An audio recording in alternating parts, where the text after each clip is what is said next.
California போவோம். California பேசாம இருக்க மாட்டேன்னு நினைக்காதீங்க. நான் சொல்றேன், இந்த சான்றை மட்டும் பாருங்க.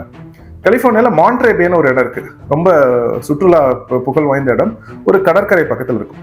அங்க போயிட்டு இருக்கிறப்பங்க மான்ட்ரே பேக்கு கொஞ்சம் முன்னாடி காஸ்ட்ரோவில் அப்படின்னு ஒரு நகரம் ஒன்று இருக்கும். அது கடல்ல இருந்து சரியா ஒரு 2 மைல் 2.5 மைல் தான்.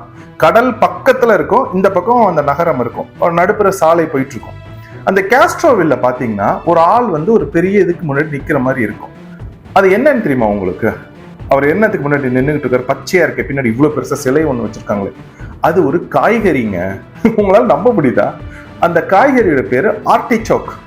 அந்த ஆர்டிச்சோக் அப்படின்றது வந்து நம்ம ஊர்ல அது கிடைக்குமா என்னன்னு எனக்கு தெரியல. இங்க நிறைய கிடைக்கும். அதை வச்சு காய்கறி மாதிரி சமைச்சு சாப்பிடுறது. அந்த காய்கறி தான் அந்த ஊருக்கே அடையாளம். உங்களால நம்ப முடியுதா? வெல்கம் டு காஸ்ட்ரோவில், artichoke capital of the world அப்படின்னு வரவேற்கிறதே அப்படிதான் வரவேற்பாங்க.